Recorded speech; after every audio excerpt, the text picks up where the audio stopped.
ವಸುದೇವಸುತಂ ದೇವಂ ಕಂಸಚಾಣೂರಮರ್ದನಂ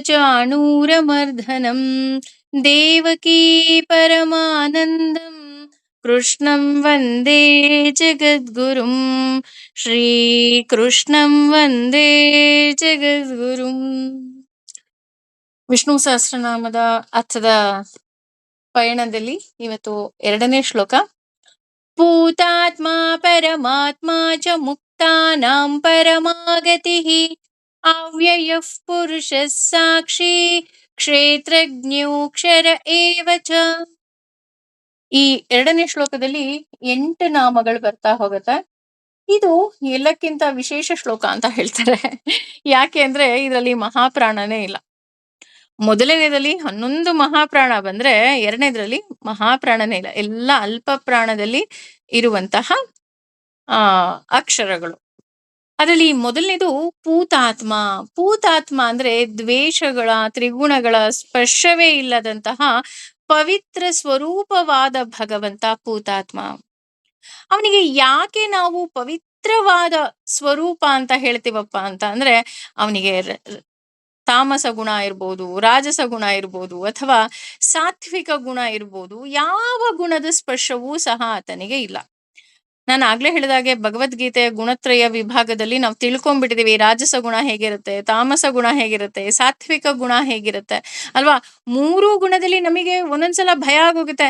ಅಯ್ಯೋ, ಈ ಗುಣನೂ ಇದೆಯಾ ನನ್ನಲ್ಲಿ, ಈ ಗುಣ ಇದೆಯಾ, ಈ ಗುಣ ಪರವಾಗಿಲ್ಲ ಅನ್ಕೊಂಡಿದ್ದೆ, ಇದೂ ತಪ್ಪ ಅಂತ ನಮಗೆ ನಾವು ಪರೀಕ್ಷೆ ಮಾಡುವಂತಹ ಒಂದು ಅಧ್ಯಾಯ ಅಂತ ಅಂದ್ರೆ ಗುಣತ್ರಯ ವಿಭಾಗ ಅಂತ ಅಂದ್ರೆ ಖಂಡಿತವಾಗ್ಲೂ ತಪ್ಪಾಗೋದಿಲ್ಲ. ಯಾಕೆಂದ್ರೆ ಅದರಲ್ಲಿ ಭಗವಂತ ಅಷ್ಟು ಸುಂದರವಾಗಿ 3 ಗುಣಗಳ ಬಗ್ಗೆ ಹೇಳ್ತಾ ಹೋಗ್ತಾನೆ. ಹಾಗೆ ಅವನಿಗೆ ಯಾರ ಮೇಲೂ ದ್ವೇಷ ಇಲ್ಲ. ಅವನಿಗೆ ಯಾಕೆ ಯಾರ ಮೇಲ್ ದ್ವೇಷ? ಈಗ ನಮಗೆ ಯೂಶಲಿ ಮನುಷ್ಯರಿಗೆ ಏನಾಗುತ್ತೆ, ಕೋಪ ಬರುತ್ತೆ, ಸಿಟ್ಟು ಬರುತ್ತೆ, ಕೂಗಾಡ್ತೀವಿ, ಕಿರ್ಚಾಡ್ತೀವಿ. ಕೋಪ ಈಸ್ ನಥಿಂಗ್ ಬಟ್ ನಮಗೆ ಈಡೇರದ ಕೆಲವು ಬಯಕೆಗಳು. ಈಗ ಮಕ್ಳ ಮೇಲೆ ನಾವು ಜಾಸ್ತಿ ಕೋಪ ಮಾಡ್ಕೊಳ್ಳೋದು ಯೂಶಲಿ ಅಪ್ಪ ಅಮ್ಮ. ಯಾಕೆ ಕೋಪ ಮಾಡ್ಕೊಂತೀವಿ? V are having so many expectation. ಅಯ್ಯೋ, ನಾನು ಒಳ್ಳೆ ಸ್ಕೂಲಿಗೆ ಸೇರಿಸ್ಬಿಟ್ಟಿದ್ದೀನಪ್ಪ, ಅವ್ರು ಚೆನ್ನಾಗಿ ಓದ್ಬಿಡ್ಬೇಕು, ಅಥವಾ ಒಳ್ಳೆ ಕಾಸ್ಟ್ಲಿ ಬಟ್ಟೆಗಳು ಕೊಡಿಸ್ತಾ ಇದ್ದೀನಪ್ಪ, ಅವ್ರು ತುಂಬಾ ಚೆನ್ನಾಗಿರ್ಬೇಕು ಅಲ್ವಾ. ಆದ್ರೆ ನೋಡಿ, ನಮಗೂ ಭಗವಂತನಿಗೂ ಎಷ್ಟು ವ್ಯತ್ಯಾಸ ಇದೆ ಅಂದ್ರೆ, ನಾವು ಸ್ವಲ್ಪ ಮಾಡ್ತೀವಿ. ಅಂದ್ರೆ ನಮಗೆ ಅನ್ನಿಸ್ಬೋದು, ಅಯ್ಯೋ ನನ್ನ ಶಕ್ತಿ ಮೀರಿ ನಾನು ಪ್ರಯತ್ನ ಪಡ್ತಾ ಇದ್ದೀನಿ ಅಂತ. ಹೌದು, ಎಲ್ಲಾ ಅಪ್ಪ ಅಮ್ಮನು ಅವರ ಶಕ್ತಿ ಮೀರಿ ಮಕ್ಕಳನ್ನ ಸಾಕ್ತಾರೆ, ಅದರಲ್ಲಿ ನೋ ಡೌಟ್. ಆದ್ರೆ ನಾವು ಆ ಏನು ಶಕ್ತಿ ಮೀರಿ ಅಂತ ಹೇಳ್ತಾ ಇದ್ರೂ ಸಹ we are having some expectation. ಕೊನೆ ಪಕ್ಷ ಏನೂ ಎಕ್ಸ್ಪೆಕ್ಟೇಷನ್ಸೇ ಇಲ್ಲಪ್ಪ ಮಕ್ಳ ಮೇಲೆ ಅಂತ ಅನ್ಕೊಂಡ್ರು ಸಹ ಎಲ್ಲೋ ಒಂದ್ ಕಡೆ ನನ್ನ ಮನಸ್ಸಲ್ಲಿರುತ್ತೆ, ನನ್ನ ಮಗ ಅಥವಾ ನನ್ನ ಮಗಳು ಒಳ್ಳೆಯವಳಾಗಿರ್ಬೇಕು, ಅವಳ ಗುಣ ಚೆನ್ನಾಗಿರ್ಬೇಕು ಅಂತ. ನಮಗೇನೋ ಹೈ ಎಕ್ಸ್ಪೆಕ್ಟೇಷನ್ಸ್, ಅಥವಾ ಮಾರ್ಕ್ಸ್ ತಗೋಬಿಡ್ಬೇಕು ಅಂತನೋ, ಒಳ್ಳೆ ಕೆಲ್ಸಕ್ಕೆ ಹೋಗ್ಬೇಕು ಅಂತನೋ, ಇನ್ನೊಂದು ಮತ್ತೊಂದು ಏನೂ ಇಲ್ಲ ಅಂದ್ರೂ ಕೊನೆಗೆ ಎಲ್ಲಾ ತಂದೆ ತಾಯಿಗೂ ಒಂದೇ ಆಸೆ ಇರುತ್ತೆ, ನನ್ನ ಮಗಳು ಯಾರ ಕೈಲೂ ಕೆಟ್ಟವಳು ಅನ್ನಿಸ್ಕೋಬಾರ್ದು, ಅಥವಾ ನನ್ನ ಮಗು ಒಳ್ಳೆಯವಳು ಅನ್ನಿಸ್ಕೋಬೇಕು ಅಲ್ವಾ. ಪ್ರತಿಯೊಬ್ಬರಿಗೂ ವಿ ಆರ್ ಹ್ಯಾವಿಂಗ್. ಆದ್ರೆ ಭಗವಂತನಿಗೆ ದ್ವೇಷ ಇಲ್ಲ. ಅವನ್ ಯಾಕೆ ಕೋಪ ಮಾಡ್ಕೊಂತಾನೆ? ಈಗ ನಾವಾದ್ರೆ ನಮ್ಮ ಮಕ್ಳ ಮೇಲೆ ಕೋಪ ಮಾಡ್ಕೊಂತೀವಿ, ವಿ ಆರ್ ಹ್ಯಾವಿಂಗ್ ಎಕ್ಸ್ಪೆಕ್ಟೇಷನ್ಸ್. ಆದ್ರೆ ಅವನಿಗೆ ನಮ್ಮ ಮೇಲೆ ಯಾವ ಎಕ್ಸ್ಪೆಕ್ಟೇಷನು ಇಲ್ಲ. ಅವನಿಗೆ ಯಾವತ್ತಾದ್ರೂ ಅವ್ನ್ ಬಂದು ಕೇಳಿದನ, ನಾನ್ ನಿನಗೆ ಇಷ್ಟೊಂದು ಕೊಟ್ಟಿದ್ದೀನಿ, ನನಗೆ ರಿಟರ್ನ್ ಅಲ್ಲಿ ಏನಾದ್ರೂ ಕೊಡು ಅಂತ ಕೇಳಿದನ? ಆದ್ರೆ ನೀವು ಜ್ಯೋತಿಷ್ಯರ ಹತ್ರ ಹೋದ್ರೆ ಮಾತ್ರ ಅವ್ರು ಹೇಳ್ತಾರೆ, ಈ ಪೂಜೆ ಮಾಡಿಸ್ಬೇಕು, ಆ ಪೂಜೆ ಮಾಡಿಸ್ಬೇಕು, ಈ ಯಾಗ ಮಾಡಿಸ್ಬೇಕು, ಈ ದಾನ ಮಾಡಿಸ್ಬೇಕು. ಇದಕ್ಕೆ ತುಂಬಾ ಚೆನ್ನಾಗಿ ನನಗೆ ನೆನಪಾಗೋದು ದಾನ ಅಂತ ಎಲ್ಲ ಅಂದ ತಕ್ಷಣ ನಮ್ಮ ತೆನಾಲಿ ರಾಮನ ಕತೆ. ಏಕೆಂದ್ರೆ ತೆನಾಲಿ ರಾಮನಿಗೆ ಅವರ ತಂದೆ ಹೋಗಿರ್ತಾರೆ. ಹೋದಾಗ ಮಾವಿನ ಹಣ್ಣು ಮಾವಿನ ಹಣ್ಣು ಅಂತ ತುಂಬಾ ಆಸೆ ಪಡ್ತಾ ಇರ್ತಾರೆ. ಆಗ ಅವನು ಹಿಂಗೆ, ಇವತ್ತು ನಮ್ಮ ತಂದೆ ಶ್ರಾದ್ದ ಇದೆ ಬನ್ನಿ ಮಾಡಿ ಅಂತ ಅಂದಾಗ, ಹೌದಾ, ಅವರಿಗೆ ನೋಡು ಆಸೆ ಇತ್ತು, ನೀನು ಬಂಗಾರದ ಮಾವಿನ ಹಣ್ಣನ್ನೇ ಕೊಡ್ಬೇಕು ಅಂತ ಬಂಗಾರದ ಮಾವಿನ ಹಣ್ಣನ್ನ ತಗೊಂಡು ಹೋಗ್ತಾರೆ. ಆಗ ತೆನಾಲಿ ರಾಮ ಏನ್ ಮಾಡ್ತಾನೆ, ಸ್ವಲ್ಪ ದಿನ ಸುಮ್ನೆ ಇರ್ತಾನೆ, ಅವನೇನು ಮಾಡಲ್ಲ. ಕೊನೆಗೆ ಅವ್ರ ತಾಯಿ ಶ್ರಾದ್ದ ಬರುತ್ತೆ. ಆಗ ಅವನು ಬರೇನ ರೆಡಿ ಮಾಡ್ಕೊಂತಾನೆ. ಬರೆ ಹಾಕ್ಲಿಕ್ಕೆ ಕಬ್ಬಿಣದ ಸರಕುಗಳನ್ನೆಲ್ಲ ಚೆನ್ನಾಗಿ ಬಿಸಿ ಮಾಡ್ಕೊಂತಾನೆ. ಯಾಕೆ ಅಂದ್ರೆ, ನೀವ್ ಅವತ್ ಹೇಳಿದ್ರಿ ಅಪ್ಪ ಅಮ್ಮನ ಆಸೆ ಈಡೇರ್ಲಿಲ್ಲ ಅಂದ್ರೆ ಅವರು ದೇವ ಅಂತರ್ಯ ಪಿಚಾಚಿಗಳಾಗಿರ್ತಾರೆ ಅಂತ. ದಯವಿಟ್ಟು ನನ್ನ ಅಮ್ಮ ಹೇಳ್ತಿದ್ಲು, ಆಕಿಗೆ ಬರೆ ಹಾಕು, ನನಗೆ ಆ ನೋವು ಹೋಗುತ್ತೆ ಅಂತ. ನಾನು ಹಾಕ್ಲಿಲ್ಲ, ಹೆದರ್ಕೊಂಡ್ಬಿಟ್ಟೆ. ಬನ್ನಿ ಎಲ್ರಿಗೂ ಎರಡೆರಡು ಬರೆ ಹಾಕಿ ಕಳಿಸ್ತೀನಿ ಅಂತ ಹೇಳ್ತಾನೆ. ಆಗ ಅವ್ರು ಓಡ್ ಹೋಗ್ತಾರೆ. ಅದು ಯಾವ್ದೋ ಒಂದು ಮೂವಿನಲ್ಲಿ ನಾನು ನೋಡಿದಂತಹ ಕತೆ ಇದು. ಅಂದ್ರೆ ನೋಡಿ, ಅವ್ರಿಗೆ ಮಾವಿನ ಹಣ್ಣು ಇಷ್ಟ ಆಯ್ತಂತೆ, ಬಂಗಾರದ ಮಾವಿನ ಹಣ್ಣು ಕೊಡ್ಬೇಕಂತೆ. ಹಾಗೇನೆ ಇವ್ರಿಗೆ ಪಾಪ ಏನೋ ಕಾಯಿಲೆ ಇತ್ತಪ್ಪ, ಇವ್ರಿಗೆ ಬರೆ ಹಾಕಿಸ್ಬೇಕಿತ್ತು. ಹಂಗಾರೆ ಅವರೆಲ್ಲ ಬರೆ ಹಾಕಿಸ್ಕೋಬಹುದಲ್ವಾ? ಹಾಕಿಸ್ಕೊಳ್ತಾರ? ಅಂದ್ರೆ ನಾವು ಜನಗಳು, ನನಗೆ ಈಗ ರೀಸೆಂಟ್ ಆಗಿ ಒಬ್ರು ಮನೆಗೆ ಹೋಗಿದ್ದೆ. ಅವ್ರ ಮನೇಲಿ ಹಾಗೆ ಯಾರೋ ಸ್ವಾಮೀಜಿಯನ್ನ ಕರೆದಿದ್ರು. ಅವ್ರ ಮುಂದೆ ಹತ್ಕೊಂಡು ಕರ್ಕೊಂಡು, ಐ ಫೀಲ್ ಸೋ ಬ್ಯಾಡ್. ಅಯ್ಯೋ ದೇವ, ಅವರೂ ಸಹ ಮನುಷ್ಯರು ಅಂತ ಯಾಕೆ ಜನ ಅರ್ಥ ಮಾಡ್ಕೊಳ್ಳೋದಿಲ್ಲಪ್ಪ ಅಂತ ನನಗೆ ನಿಜಕ್ಕೂ ಸಹ ಅನ್ಸಿದ್ದಂತೂ ನಿಜ. ನಾನು ಆಗ್ಲೇ ಹೇಳಿದ ಹಾಗೆ, ಭಗವಂತನಿಗೆ ಇದು ಯಾವುದೇ ರೀತಿಯಾದಂತಹ ಎಕ್ಸ್ಪೆಕ್ಟೇಷನ್ಸೇ ಇಲ್ಲ. ಅವನಿಗೆ ಎಕ್ಸ್ಪೆಕ್ಟೇಷನ್ಸ್ ಇಲ್ಲ ಅಂದಾಗ ನಾವ್ ಯಾಕೆ ಅವನ ಮೇಲೆ ಕೋಪ ಮಾಡ್ಕೊಳ್ತೀವಿ?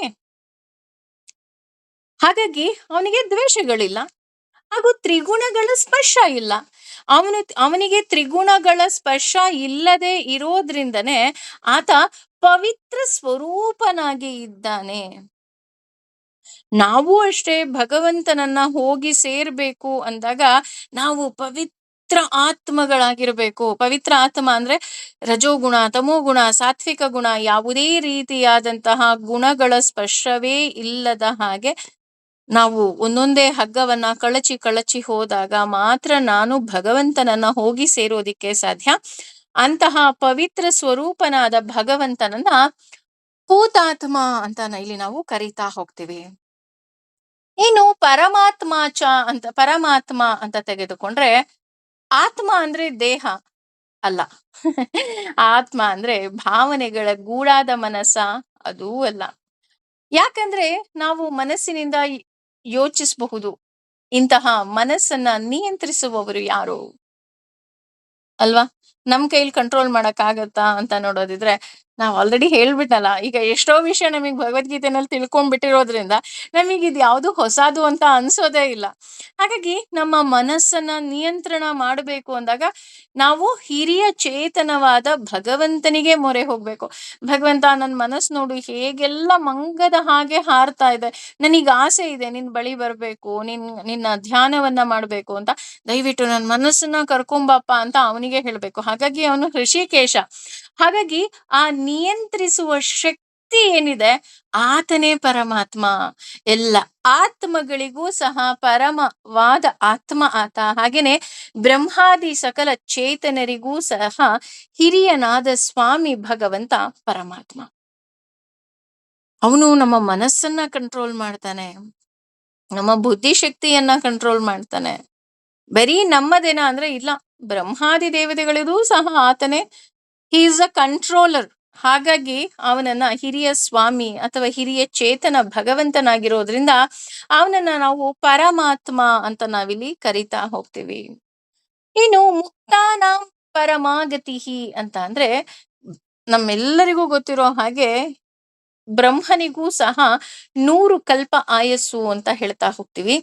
ಒಂದು ಕಲ್ಪ ಅಂತ ಅಂದ್ರೆ 21,104 ಕೋಟಿ ವರ್ಷ ಮಾನವನ ಸಾಧನೆಗೆ ಅದು ಒಂದು ಕಲ್ಪ ಅಂತೆ. ಆತರ ಬ್ರಹ್ಮನಿಗೆ 100 ಕಲ್ಪ ಆಗ್ಬೇಕು. ಮುಕ್ತಿ ಸ್ಥಿತಿಯಲ್ಲಿ ಮಾನವರ ಜೊತೆಗೆ ಚತುರ್ಮುಖ ಬ್ರಹ್ಮನಿಗೂ ಸಹ ಮುಕ್ತಿಯನ್ನು ಕೊಡುವ ಭಗವಂತ ಹಾಗೂ ಮಾರ್ಗದರ್ಶಕರಾಗಿ ಭಗವಂತನಿರ್ತಾನೆ. ಹಾಗಾಗಿ ಆತ ಮುಕ್ತಾನಾಂ ಪರಮಾಗತಿಹಿ ಅಂತ ನಾವಿಲ್ಲಿ ಹೇಳ್ತಾ ಹೋಗ್ತೀವಿ. ಇಲ್ಲಿ ಮುಕ್ತಿ ಪಡೆದವರಿಗೆ, ಅದರಲ್ಲೂ ಚತುರ್ಮುಖ ಬ್ರಹ್ಮನಿಗೂ ಸಹ ಮಾರ್ಗದರ್ಶನವನ್ನ ಯಾರು ಕೊಡ್ತಾರಪ್ಪ ಅಂದ್ರೆ ಅದು ನನ್ನ ಪರಮಾತ್ಮ ಕೊಡ್ತಾ ಹೋಗ್ತಾನೆ. ಹೀಗೆ ಚತುರ್ಮುಖ ಬ್ರಹ್ಮರಿಗೂ ಮಾರ್ಗದರ್ಶನ ಕೊಡುವ ಹಾಗೂ ಮುಕ್ತಿ ಪಡೆದ ಎಲ್ಲ ಆತ್ಮರಿಗೂ ಸಹ ತಾಯಿಯಾಗಿರುವ ಶ್ರೀ ತತ್ವ ಲಕ್ಷ್ಮಿಗೂ ಸಹ ಆಸರೆಯಾಗಿರುವ ಭಗವಂತನನ್ನ ಮುಕ್ತಾನಾಂ ಪರಮಾಗತಿಹಿ ಅಂತ ಹೇಳ್ತೀವಿ.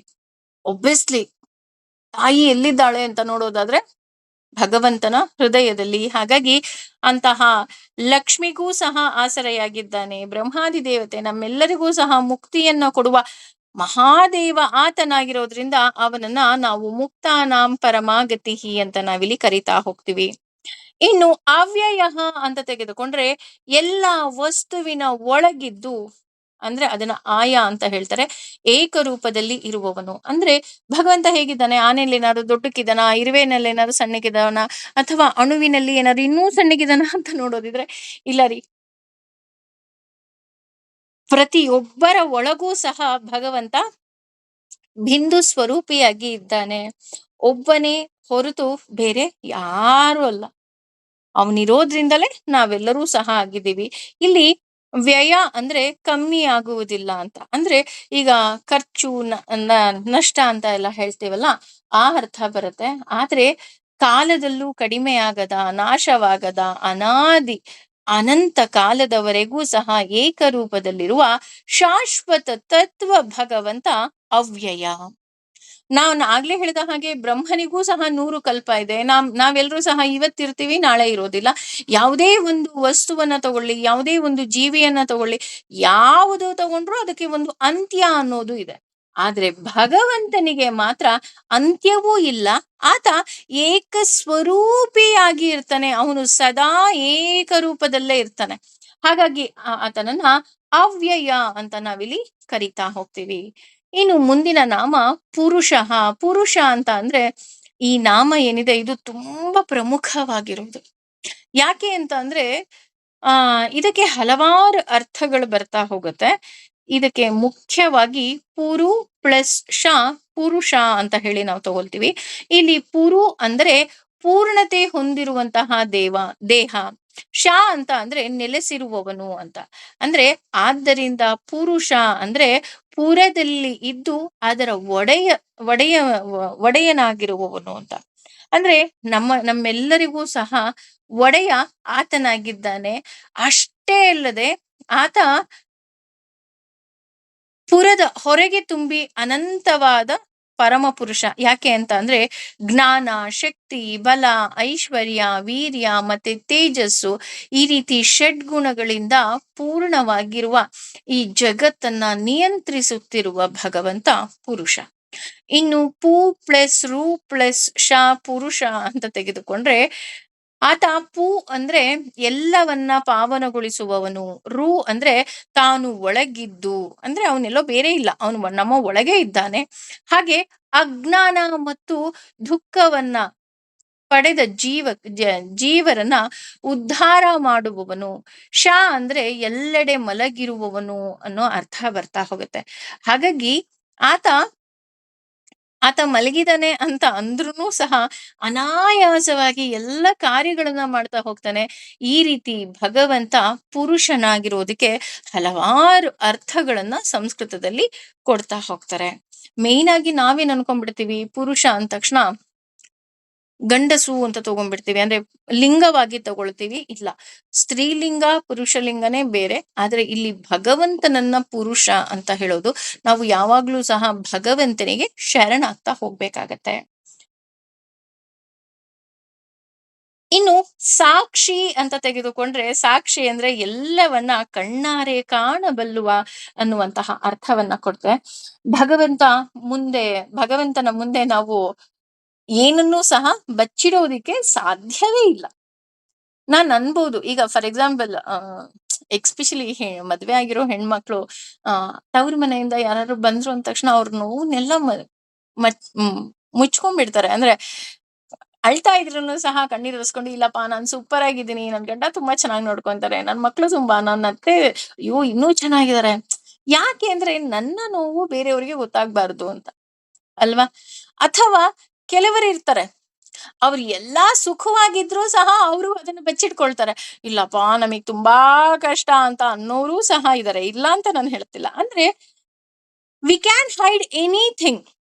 ಆದ್ರೆ ಭಗವಂತನ ಮುಂದೆ ಏನನ್ನೂ ಸಹ ನಾವು ಮುಚ್ಚಿಟ್ಕೊಳ್ಳೋದಿಕ್ಕೆ, ಹೈಡ್ ಮಾಡೋದಿಕ್ಕೆ ಸಾಧ್ಯವೇ ಇಲ್ಲ.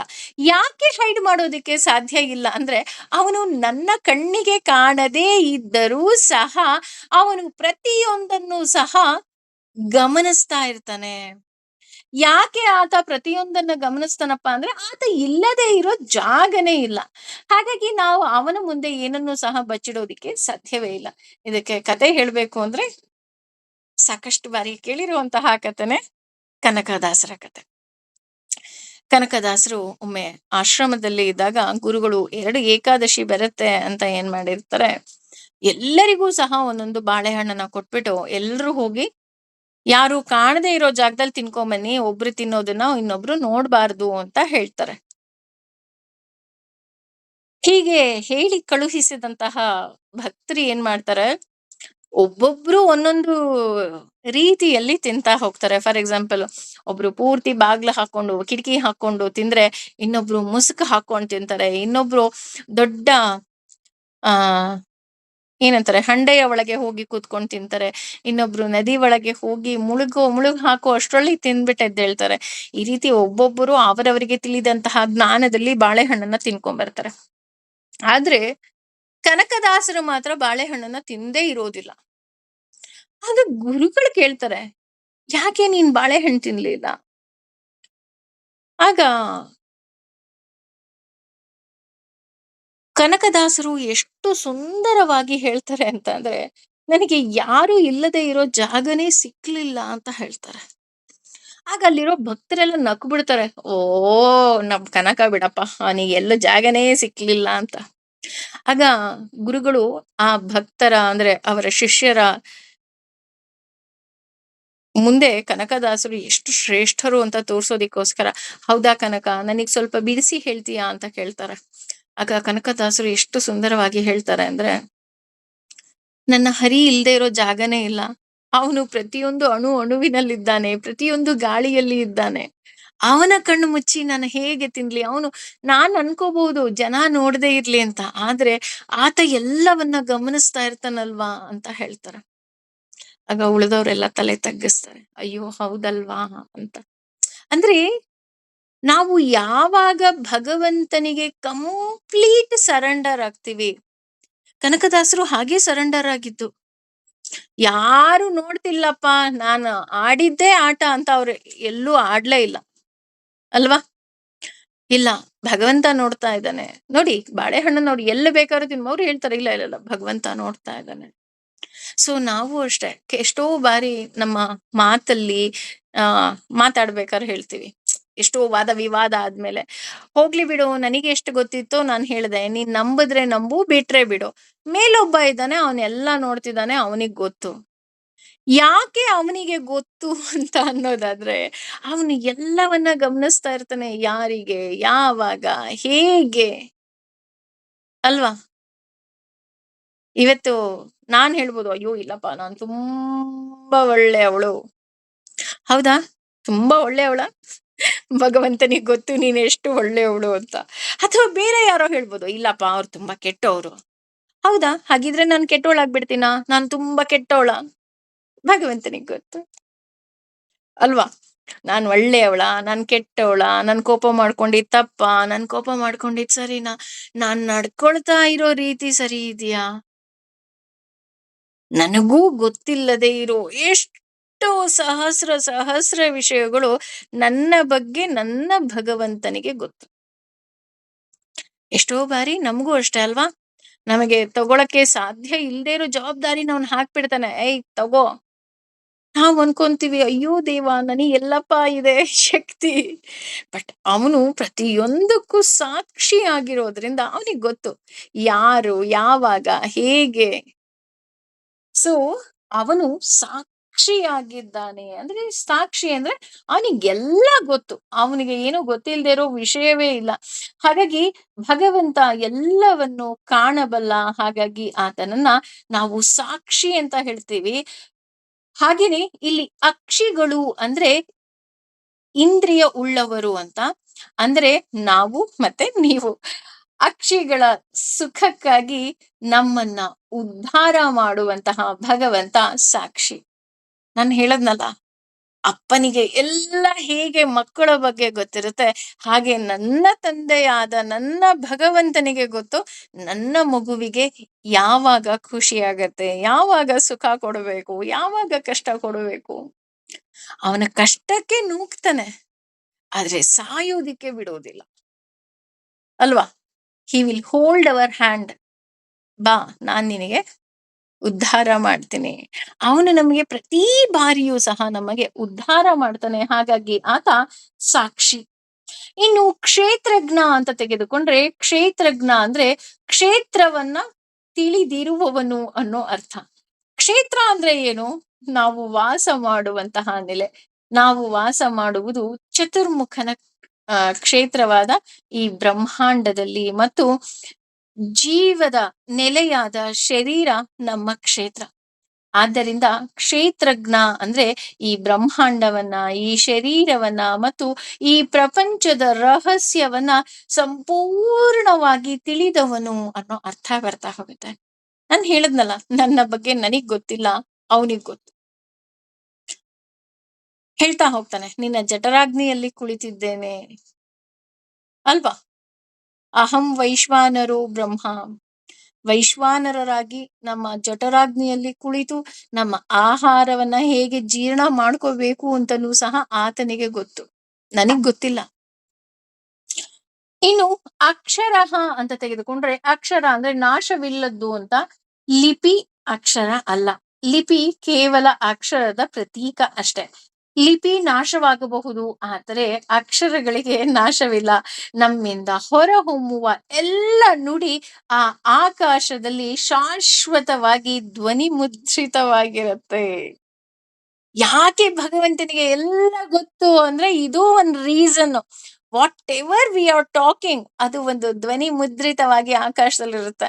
ನಮ್ಗೆ ಸಮಯ ಬಂದಾಗ, ನೋಡು ನೀನ್ ಅವತ್ ಹೀಗ್ ಅಂದಿದ್ದೆ ಅಂತ ನಮಗೆ ಹೊಡೆದು ಬುದ್ಧಿ ಹೇಳುವಂತಹ, ಏನಂತಾರೆ, ವಿಟ್ನೆಸ್ ಅಲ್ಲಿದೆ ಅಂತ ಅಂದ್ರೆ ಖಂಡಿತವಾಗ್ಲೂ ತಪ್ಪಾಗೋದಿಲ್ಲ. ನಾವು ಮಾತಾಡ್ಬಿಟ್ಟು ಸಾರಿ ಕೇಳ್ಬಿಡ್ತೀವಿ, ಆದ್ರೆ ಭಗವಂತ no, is having all records. ಈ ಅಷ್ಟೇ ಅಲ್ಲದೆ, ಈ ಮೇಲಿನ ಅರ್ಥವಲ್ಲದೆ ಇನ್ನೂ ಅರ್ಥಗಳು ಅಕ್ಷರ ಅನ್ನೋ ನಾಮದಲ್ಲಿ ನಾವು ಕಾಣಬಹುದು. ಯಾವುದು ಎಲ್ಲಾ ಕಡೆ ವ್ಯಾಪಿಸಿದೆಯೋ ಅದು ಅಕ್ಷರ. ಕ್ಷರ ಅಂದ್ರೆ ನಾಶ, ನಾಶವಿಲ್ಲದ್ದು ಅಕ್ಷರ. ಹಾಗಾಗಿ ಆತ ಅಕ್ಷರ, ಆತನಿಗೆ ನಾಶ ಅನ್ನೋದು ಇಲ್ಲ. ಇನ್ನು ಅಕ್ಷ ಪ್ಲಸ್ ರ ಅಕ್ಷರ. ಅಕ್ಷ ಅಂದ್ರೆ ಇಂದ್ರಿಯ, ರ ಅಂದ್ರೆ ರಮಣ ಅಥವಾ ರಮಿಸುವವನು ಅಂತ. ಆದ್ದರಿಂದ ಅಕ್ಷರ ಅಂದ್ರೆ ಆನಂದವಾಗಿ ಈ ಇಂದ್ರಿಯಗಳಲ್ಲಿ ನೆಲೆಸಿ ಆತ ನಮಗೆ ರಮಿಸ್ತಾ ಹೋಗ್ತಾನೆ. ಹಾಗೇನೆ ಇಲ್ಲಿ ಅ ಅಂದ್ರೆ ಅಲ್ಲ ಅಥವಾ ಇಲ್ಲ ಅನ್ನುವ ಅರ್ಥವೂ ಸಹ ಬರ್ತಾ ಹೋಗುತ್ತೆ. ಅಂದ್ರೆ ಭಗವಂತ ಕಾಣುವ ಯಾವುದೇ ವಸ್ತು ಅಲ್ಲ, ಅವನಿಗೆ ಯಾವುದೇ ದೋಷವೂ ಸಹ ಇಲ್ಲ. ಈಗ ಒಂದು ವಸ್ತು ನೋಡಿದ್ರೆ ನಾವು ಪರ್ಟಿಕ್ಯುಲರ್ ಆಗಿ ಹೇಳ್ಬೋದು, ಎಸ್ ಮ್ಯಾಂಗೋ ಅಂದ್ರೆ ಹೀಗೇ ಇರತ್ತೆ, ಅಥವಾ ಆನಿಯನ್ ಈರುಳ್ಳಿ ಅಂದ್ರೆ ಹೀಗೆ ಇರುತ್ತೆ, ಬಾಲ್ ಹೀಗೆ ಇರುತ್ತೆ, ಒಬ್ಬ ವ್ಯಕ್ತಿ ಹೀಗೆ ಇದ್ದಾನೆ, ಇಷ್ಟೇ ಹೈಟ್ ಇದ್ದಾನೆ, ಇಷ್ಟೇ ಕುಳ್ಳಕ್ಕಿದ್ದಾನೆ, ಇಷ್ಟೇ ಸಣ್ಣಗಿದ್ದಾನೆ. We can explain. ಆದ್ರೆ ಭಗವಂತ ಹೇಗಿದ್ದಾನೆ ಅಂತ ಖಂಡಿತವಾಗಿಯೂ ಸಹ ಯಾರಿಗೂ ಸಹ ತಿಳಿದಿಲ್ಲ.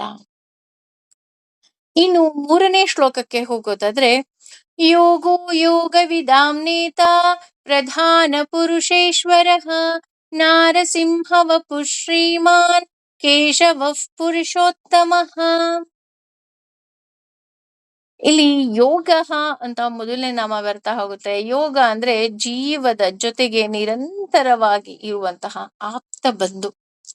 ಹಾಗೇನೆ ನೆನೆದಾಗ ಮನದಲ್ಲಿ ಬಂದು ನೆಲೆಸುವ ಭಗವಂತನನ್ನ ನಾವು ಯೋಗ ಅಂತ ಹೇಳ್ತೀವಿ. ಯೋಗ ಅಂದ್ರೆ ಈಗ ಗಜಕೇಸರಿ ಯೋಗ ಬಂತು, ಹಣ ಬರತ್ತೆ, ನೋ. ನಿಜವಾದ ಯೋಗ ಯಾವ್ದಪ್ಪ ಅಂದ್ರೆ, ನೆನೆದಾಗ ಆತ ಮನದಲ್ಲಿ ಬಂದು ಕುತ್ಕೊಳ್ತಾನಲ್ಲ, ಅದು ನಿಜವಾದ ಯೋಗ. ಯಾಕೆಂದ್ರೆ ನಾನು ಮಾಡಬಾರದ ಎಲ್ಲ ತಪ್ಪುಗಳನ್ನ ಮಾಡ್ಬಿಟ್ಟಿರ್ತೀನಿ. ಕಾಮ, ಕ್ರೋಧ, ಲೋಭ, ಮದ, ಮಾತ್ಸರ್ಯ ಎಲ್ಲವನ್ನ ನನ್ನ ಮನಸ್ಸಿನಲ್ಲಿ ಅಡಗಿಸಿ ಇಟ್ಕೊಂಡಿರ್ತೀನಿ. ಆದ್ರೂ ಸಹ ನಾನು ಭಗವಂತನನ್ನ ಅಯ್ಯೋ ಭಗವಂತ ಅಂತ ಅಂದ ತಕ್ಷಣ ಆತ ನನ್ನ ಹೃದಯದಲ್ಲಿ ಬಂದು ನೆಲೆಸ್ತಾ ಹೋಗ್ತಾನೆ. ಒಂದು ಜನ್ಮದಲ್ಲಿ ನಾವು 100 ಜನ್ಮಕ್ಕಾಗುವಷ್ಟು ಪಾಪಗಳನ್ನ ಮಾಡಿದ್ರೂ ಸಹ ಆ ಎಲ್ಲ ಪಾಪಗಳನ್ನ ತೊಳೆದು ಹಾಕುವಂತಹ ಶಕ್ತಿ ಇರೋದು ನನ್ನ ಭಗವಂತನಿಗೆ. ಅಷ್ಟೇ ಅಲ್ಲದೆ ಭಕ್ತರ ಏನೆಲ್ಲ ಬಯಸ್ತಾರೋ ಅದೆಲ್ಲವನ್ನ ಆತ ಈಡೇರಿಸ್ತಾ ಹೋಗ್ತಾನೆ. ಅಯ್ಯೋ ನನ್ನ ಮಕ್ಕಳಲ್ವಾ, ನನ್ನ ಮಕ್ಕಳಲ್ವಾ, ನನ್ನ ಮಕ್ಕಳಲ್ವಾ. ನಾ ಹೇಳದ್ನಲ್ಲ, ಅಪ್ಪ ಅಮ್ಮನಿಗಿಂತ ಹೆಚ್ಚಾಗಿ ಆತ ನಮ್ಮನ್ನ ನೋಡ್ಕೊಳ್ತಾ ಹೋಗ್ತಾನೆ. ಇನ್ನು ಯೋಗ ವಿಧಾಂನೇತ ಅಂತ ನೋಡೋದಾದ್ರೆ ಸರ್ವ ವೇದ ಮಂತ್ರಗಳನ್ನ ಬಲ್ಲವರ ನಾಯಕ ಆತ. ಯಾವಾಗ ನಾವು ಭಗವಂತನನ್ನ ನಂಬುತ್ತಾ ಹೋಗ್ತೀವಿ, ಭಗವಂತನನ್ನ ಮಂತ್ರಗಳಿಂದ ನಾವು ಆರಾಧನೆ ಮಾಡ್ತಾ ಹೋಗ್ತೀನಿ, ಅಂತಹವರ ನಾಯಕನಾಗಿ ಭಗವಂತನೇ ಇರ್ತಾನೆ. ಹಾಗಾಗಿ ಆಧ್ಯಾತ್ಮದ ಬಗೆಯನ್ನ, ಹಾಗೆ ಜೀವನದ ಯೋಗವನ್ನ ಬಲ್ಲ ಜ್ಞಾನಿಗಳ ನೇತಾರನಾಗಿರ್ತಾನೆ. ನಾನ್ ಹೇಳದ್ನಲ್ಲ, ನಮ್ಮ ಯೋಗ್ಯತೆಗೆ ತಕ್ಕ ಹಾಗೆ ಆತ ಪೂರ್ಣತೆಯನ್ನ ಕೊಡ್ತಾ ಬರ್ತಾನೆ. ಒಂದು ದಿನ, ಒಂದು ಸಲ ನಾರದರು ವೈಕುಂಠಕ್ಕೆ ಹೋಗ್ತಾರೆ. ಹೋದಾಗ ಆತ ತುಂಬಾ ಚೆನ್ನಾಗಿ ನಾರದರನ್ನ ಟ್ರೀಟ್ ಮಾಡ್ತಾರ. ಬನ್ನಿ ಕೂತ್ಕೊಳ್ಳಿ ಅಂತ ಆ ಉಪಚಾರವನ್ನೆಲ್ಲ ತುಂಬಾ ಚೆನ್ನಾಗಿ ಮಾಡ್ತಾನೆ. ತಕ್ಷಣ ಆ ನಾರದರು ಹೊರಗಡೆ ಹೋದ ತಕ್ಷಣ ಲಕ್ಷ್ಮಿಗೆ ನಾರಾಯಣ ಹೇಳ್ತಾನೆ, ಈ ಜಾಗವನ್ನ ನೀನು ಗಂಜಲ ಹಾಕಿ ಶುದ್ಧಿ ಮಾಡು ಅಂತ. ಅದನ್ನ ನಾರದ್ರು ಕೇಳಿಸ್ಕೊಂಡ್ಬಿಡ್ತಾರೆ. ಅಲ್ಲ, ನನಗೆ ಅಷ್ಟು ಚೆನ್ನಾಗಿ ಮಹರ್ಷಿಗಳು ಅಂತ ನನ್ನನ್ನ ಟ್ರೀಟ್ ಮಾಡ್ಬಿಟ್ಟು, ಈಗ ನೋಡಿದ್ರೆ ಗಂಜಲ ಹಾಕಿ ಶುದ್ಧ ಮಾಡು ಅಂತಿದಾರಲ್ಲ ಆ ಜಾಗವನ್ನ ಅಂದ್ಬಿಟ್ಟು ಮತ್ತೆ ವಾಪಸ್ ಬಂದು ಭಗವಂತನಿಗೆ ಕೇಳ್ತಾರೆ ನಾರದ್ರು. ಅಲ್ಲ, ನನಗೆ ಅಷ್ಟ್ ಚೆನ್ನಾಗಿ ನೀವು ಉಪಚಾರವನ್ನ ಮಾಡಿ ಆಮೇಲೆ ನಾನು ಕೂತ ಜಾಗವನ್ನ ಶುದ್ಧಿ ಮಾಡ್ತಾ ಇದೀರಲ್ಲ, ಇದು ಎಷ್ಟು ಸರಿ ಅಂತ. ಆಗ ಭಗವಂತ ಹೇಳ್ತಾನೆ, ನೀವು ನಾರದ್ರು, ಮಹರ್ಷಿಗಳು, ಹಾಗಾಗಿ ನಾನು ನಿಮಗೆ ಆತಿಥ್ಯವನ್ನ ಕೊಟ್ಟೆ.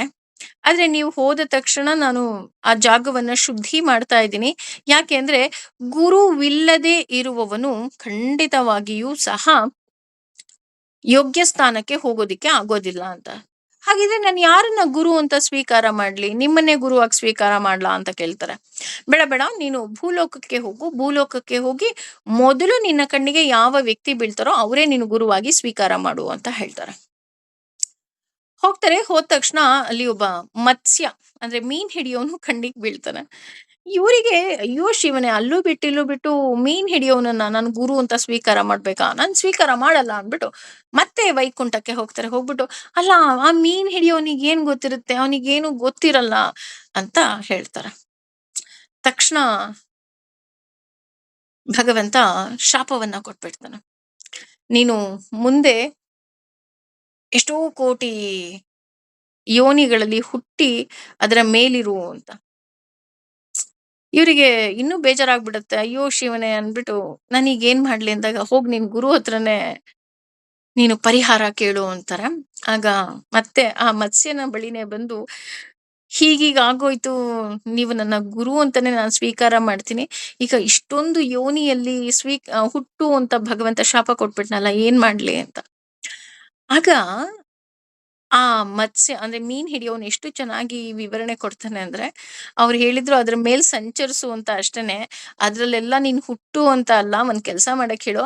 ಅದ್ ಎಷ್ಟು ಜೀವರಾಶಿ ಇದೆಯೋ ಅಷ್ಟನ್ನು ನಿಮ್ ಮುಂದೆ ನಿಲ್ಸಕ್ ಹೇಳಿ. ನಿಲ್ಲಿಸ್ತಾರೆ. ನಿಲ್ಲಿಸ್ದಾಗ ಅದ್ರ ಮೇಲೆ ಒಂದು ಸಲ ಹೊರಳಾಡ್ಬಿಡಿ. ಅಲ್ಲಿಗ್ ನಿಮ್ದು ಪಾಪನೇ ಕಳ್ದು ಹೋಗ್ಬಿಡುತ್ತೆ. ಯಾಕೆ ತಲೆ ಕೆಡಿಸ್ಕೊಳ್ತೀರಾ ಅಂತ ಹೇಳ್ತಾರೆ. ಮುನಿಗಳಿಗೆ ಖುಷಿ ಆಗತ್ತೆ. ಮತ್ತೆ ಹೋಗ್ತಾರೆ ವೈಕುಂಠಕ್ಕೆ. ಅವ್ರು ಹೇಳ್ದ ಹಾಗೆ ಹೇಳ್ತಾರೆ. ಆಗ ಅಷ್ಟೂ ಜೀವರಾಶಿಯನ್ನ ನಿಲ್ಲಿಸಿದಾಗ ಅದ್ರ ಮೇಲೆ ಒಂದು ಸಲ ಹೊರಳು ಬಿಡ್ತಾರೆ. ಹೊರಳಿದ ತಕ್ಷಣ ಅವರು ಆ ಶಾಪದಿಂದ ಮುಕ್ತಿಯನ್ನ ಹೊಂದುತ್ತಾರೆ. ಆಗ ಭಗವಂತ ಹೇಳ್ತಾನೆ, ಯಾರು ನಿಜವಾದ ಗುರು ಅಂತ ಸ್ವೀಕಾರ ಮಾಡಿ ಅವರ ಮಾತನ್ನ ಪರಿಪಾಲನೆ ಮಾಡ್ತಾರೋ, ನೋಡಿ ಅವ್ರಿಗೇನು ಗೊತ್ತಿಲ್ಲ ಅಂತಿದ್ರಿ, ಆದ್ರೆ ನಿಮ್ಮ ಶಾಪದಿಂದ ವಿಮುಕ್ತಿ ಕೊಟ್ಟವ್ರೆ ಅವರಲ್ವಾ ಅಂತ. ಹೌದು. ಆ ಆದ್ರೆ ಈ ಕಲಿಯುಗದಲ್ಲಿ ನಾವ್ ಯಾರನ್ನಾದ್ರೂ ಗುರುಗಳು ಅಂತ ಸ್ವೀಕಾರ ಮಾಡ್ತೀವಿ ಅಂದಾಗ 100 ಬಾರಿ ಯೋಚನೆ ಮಾಡ್ಬೇಕು. ಭಗವದ್ಗೀತೆಯಲ್ಲಿ ಭಗವಂತನೇ ಹೇಳಿದ ಹಾಗೆ ಅವರು ನಿಜವಾದ ಗುರುನ ಅಥವಾ ಕಪಟ ಗುರುನ, ಅಥವಾ ಅವರು ನಿಜವಾದ ಸನ್ಯಾಸಿಯೇ, ಸನ್ಯಾಸ ಅಂದ್ರೆ ಏನು, ಅದರ ಅರ್ಥವನ್ನೆಲ್ಲ ನಾವು ತಿಳ್ಕೊಂಡಿರೋದ್ರಿಂದ ನಾವು ಕಂಪ್ಲೀಟ್ ಸರೆಂಡರ್ ಆಗ್ಬೇಕಾಗಿರೋದು ಭಗವಂತನಿಗೆ. ಕೃಷ್ಣಂ ವಂದೇ ಜಗದ್ಗುರು. ಹಾಗಾಗಿ ಆತ ಯೋಗ ವಿದಾಂ ನೇತ. ಯಾವಾಗ ನಾವು ಅವನಿಗೆ ಸರೆಂಡರ್ ಆಗ್ತೀವಿ, ನಮಗೆ ಜ್ಞಾನ ಸಿಗ್ತಾ ಹೋಗುತ್ತೆ, ಆಗ ಜ್ಞಾನಿಗಳ ನೇತಾರನಾಗಿ ಭಗವಂತನೇ ಇರ್ತಾನೆ. ಇನ್ನು ಪ್ರಧಾನ ಪುರುಷೇಶ್ವರ ಅಂತ ತೆಗೆದುಕೊಂಡ್ರೆ, ಪ್ರಧಾನ ಅಂದ್ರೆ ಶ್ರೀ, ಆದರೆ ಅಂದ್ರೆ ಲಕ್ಷ್ಮಿ, ಲಕ್ಷ್ಮಿಗೂ ಸಹ ಒಡೆಯನಾಗಿರುವಂತಹ ಭಗವಂತನನ್ನ ಪ್ರಧಾನ ಪುರುಷೇಶ್ವರ ಅಂತ ನಾವು ಕರಿತಾ ಇದ್ದೀವಿ. ಅಂದ್ರೆ ಲಕ್ಷ್ಮಿಯೂ ಸಹ ನಮ್ಮೆಲ್ಲರಿಗೂ ಗೊತ್ತು, ಈ ನಮ್ಮ ಈ ಜಗತ್ತನ್ನ ನಿರ್ವಹಿಸ್ತಾ ಇರುವವಳೇ ಲಕ್ಷ್ಮಿ. ಆದರೆ ಆಕೆಯನ್ನ ನಿಯಂತ್ರಿಸುತ್ತಿರುವವನು ಭಗವಂತ. ಇವತ್ತು ತಮೋಗುಣ, ರಜೋಗುಣ, ಸಾತ್ವಿಕ ಗುಣ ಇರಬಹುದು, ಅಥವಾ ಲಕ್ಷ್ಮೀ ದೇವಿ ಇರಬಹುದು, ಎಲ್ಲರನ್ನ ಆತ ನಿಯಂತ್ರಿಸ್ತಾ ಇದ್ದಾನೆ. ಆಕೆ ನಮಗೆ ವರ ಕೊಟ್ಟರೂ ಸಹ ಅದು ಕೇವಲ ಭಗವಂತನ ಅನುಗ್ರಹದಿಂದ ಮಾತ್ರ. ಹಾಗಾಗಿ ಅವನು ಪ್ರಧಾನವಾಗ್ತಾ ಹೋಗ್ತಾನೆ. ಇನ್ನು ನಾರಸಿಂಹವಪ್ಪುಹು ಅಂತ ತೆಗೆದುಕೊಂಡ್ರೆ, ನರ ಮತ್ತು ಸಿಂಹದ ರೂಪದಲ್ಲಿ ಕಂಬದಿಂದ ಉದ್ಭವಿಸಿದ, ಅಷ್ಟೇ ಅಲ್ಲದೆ ಹಿರಣ್ಯಕಶಿಪುವನ್ನ ಸಂಹಾರ ಮಾಡಿದ ಭಗವಂತ ನಮ್ಮ ಕಣ್ಣಿಗೆ ಕಾಣ್ತಾ ಹೋಗ್ತಾನೆ ನಾರಸಿಂಹ ಅಂದ ತಕ್ಷಣ. ಆದ್ರೆ ನಾರಸಿಂಹ ವಪುಹು ಅನ್ನೋದಕ್ಕೆ ವಿಶೇಷ ಅರ್ಥ ಬರ್ತಾ ಹೋಗುತ್ತೆ. ಈ ನಾಮವನ್ನ ಒಡೆದಾಗ ವಿಶೇಷ ಅರ್ಥವನ್ನ ನಾವು ಕಾಣಬಹುದು. ಇಲ್ಲಿ ನಾರ ಅಂದ್ರೆ ನರರಲ್ಲಿ ತುಂಬಿರುವಂತಹ ಅಜ್ಞಾನ. ನಮ್ಮೆಲ್ಲರಿಗೂ ಅಜ್ಞಾನ ಇದೆ ಕಣ್ರಿ, ಅಹಂಕಾರ ಇದೆ, ನಮಗೇನೂ ಗೊತ್ತಿಲ್ಲ. ಆದ್ರೆ ನಮಗೇನೂ ಗೊತ್ತಿಲ್ಲ ಅನ್ನೋ ಜ್ಞಾನ ಈ ಮನುಷ್ಯನಿಗೆ ಇಲ್ಲ. ಹಾಗಾಗಿ ನಾರ ಅಂತ ಅಂದ್ರೆ ನರರಲ್ಲಿ ತುಂಬಿರುವ ಅಜ್ಞಾನ.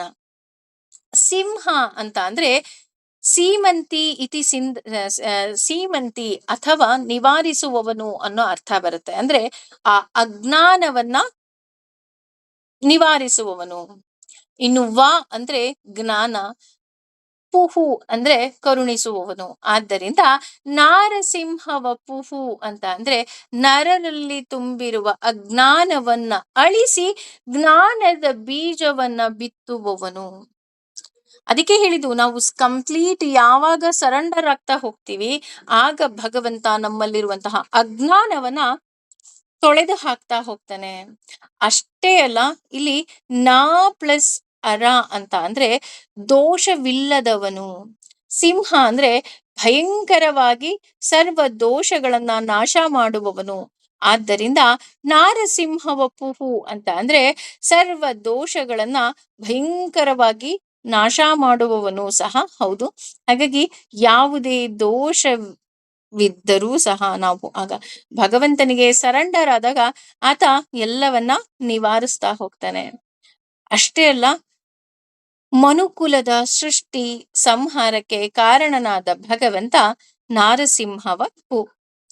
ಇನ್ನು ಶ್ರೀಮಾನ್ ಅಂತ ತೆಗೆದುಕೊಂಡ್ರೆ ಇಡೀ ವಿಶ್ವದ ಒಡೆಯ ಆತ. ಆದ್ದರಿಂದ ಇಲ್ಲಿ ಶ್ರೀಮಾನ್ ಅಂತ ಅಂದ್ರೆ ಶ್ರೀಮಂತ ಅನ್ನೋ ಅರ್ಥವೂ ಸಹ ಬರ್ತಾ ಹೋಗತ್ತೆ. ಇಲ್ಲಿ ಶ್ರೀ ಅಂದ್ರೆ ವೇದ, ವಾಗ್ದೇವಿ ಅನ್ನೋ ಅರ್ಥನೂ ಸಹ ಬರುತ್ತೆ. ಶ್ರೀಮಾನ್ ಅಂದ್ರೆ ಸಮಸ್ತ ವೇದಗಳಿಂದ ಪ್ರತಿಪಾದ್ಯನಾಗಿರುವನು ಅನ್ನೋ ಅರ್ಥ ಬರುತ್ತೆ. ಶ್ರೀ ಅಂತ ಅಂದ್ರೆ ಚಿತ್ ಪ್ರಕೃತಿಯೂ ಸಹ ಹೌದು. ಹಾಗಾಗಿ ಲಕ್ಷ್ಮಿ ಹಾಗೂ ಲಕ್ಷ್ಮಿಯ ಪತಿಯಾದ ಭಗವಂತ ಶ್ರೀಮಾನ್. ಅಷ್ಟೇ ಅಲ್ಲದೆ ಆತ ನಮಗೆ 5 ಶ್ರೀಗಳನ್ನ ಕರುಣಿಸಿದ್ದಾನೆ. ಆ 5 ಶ್ರೀಗಳು ಯಾವ್ಯಾವ್ದಪ್ಪ ಅಂದ್ರೆ ಕಣ್ಣು, ಕಿವಿ ಹಾಗೂ ಉಸಿರು, ಮಾತು, ಈ 5 ಶ್ರೀಗಳನ್ನ ಕೊಟ್ಟಿದ್ದಾನೆ. ಅಂದ್ರೆ ಉಸಿರು, ಮಾತು, ಕಣ್ಣು, ಕಿವಿ ಹಾಗೂ ಸ್ಪರ್ಶ, ಈ ಇಷ್ಟನ್ನು ಕೊಟ್ಟಿರುವಂತಹ ಭಗವಂತನನ್ನ, ಸಾರಿ ಮನಸ್ಸು, ಈ 5 ಕೊಟ್ಟಿರುವಂತಹ ಭಗವಂತ ಶ್ರೀಮಾನ್. ಇನ್ನು ಕೇಶವ ಅಂತ ತೆಗೆದುಕೊಂಡ್ರೆ ಅತ್ಯಂತ ಸುಂದರವಾದ ಕೂದಲನ್ನ ಹೊಂದಿರುವವನು ಕೇಶವ. ಅಷ್ಟೇ ಅಲ್ಲ, ಕೇಶವನ ಅವತಾರವನ್ನ ನಾವು ಕೃಷ್ಣಾವತಾರದಲ್ಲಿ ನೋಡಬಹುದು. ಆತ ಗೋವುಗಳನ್ನ ಕಾಯ್ತಾ ಇದ್ದ. ಆತ ಕೊಳಲು ಊದಿದ್ರೆ ಅಲ್ಲಿರುವಂತಹ ಪ್ರಾಣಿ, ಪಕ್ಷಿ, ಹೆಂಗಸರು, ಗಂಡಸರು ಎಲ್ಲರೂ ಸಹ ಬಂದು ತಲೆ ದೂಗ್ತಾ ಇದ್ರು ಅಂತ ಹೇಳ್ತಾ ಹೋಗ್ತಾರೆ. ಇನ್ನು ಕೇಶವ ಅನ್ಬೇಕಾರೆ ಕೇಶಿ ಅನ್ನುವಂತಹ ರಾಕ್ಷಸರನ್ನ ಸಂಹಾರ ಮಾಡಿದ್ರಿಂದಲೂ ಸಹ ಆತನನ್ನ ಕೇಶವ ಅಂತ ಕರಿತಾ ಹೋಗ್ತಾರೆ. ಕಾ ಪ್ಲಸ್ ಈಶಾ ಪ್ಲಸ್ ವಾ ಕೇಶವ ಅಂತ ಹೇಳ್ತಾರೆ. ಅಂದ್ರೆ ಕಾ ಅಂದ್ರೆ ಚತುರ್ಮುಖ ಬ್ರಹ್ಮ, ಈಶಾ ಅಂದ್ರೆ ಸಂಹಾರ ಕಾರಣನಾದ ಶಂಕರ. ಹಾಗಾಗಿ ಕೇಶವ ಅಂದ್ರೆ ಸೃಷ್ಟಿ ಸ್ಥಿತಿ ಸಂಹಾರಗಳಿಗೆ ಪರಮಶಕ್ತಿ ಭಗವಂತ ಅಂತ ಇಲ್ಲಿ ನಾವು ಹೇಳ್ತಾ ಹೋಗಬಹುದು. ಇನ್ನು ಪುರುಷ ಅಂತ ತೆಗೆದುಕೊಳ್ಳೋದಾದ್ರೆ ನಾವು 15ನೇ ಅಧ್ಯಾಯದಲ್ಲಿ ಪುರುಷೋತ್ತಮ ಪ್ರಾಪ್ತಿ ಯೋಗದಲ್ಲಿ ನಾವು ಆಲ್ರೆಡಿ ತಿಳ್ಕೊಂಡ್ಬಿಟ್ಟಿದೀವಿ.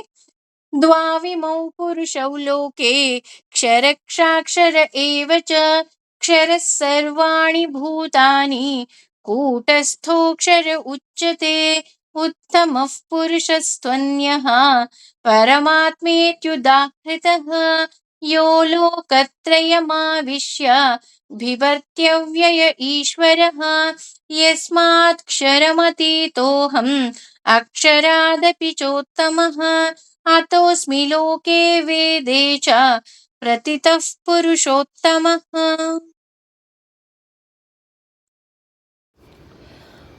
ಪುರುಷೋತ್ತಮ ಅನ್ನೋದಕ್ಕೆ ಭಗವದ್ಗೀತೆಯ ಈ ಹಲವಾರು ಶ್ಲೋಕಗಳಲ್ಲಿ ನಾವು ವಿವರಣೆಯನ್ನು ನೋಡ್ತಾ ಬರ್ತೀವಿ.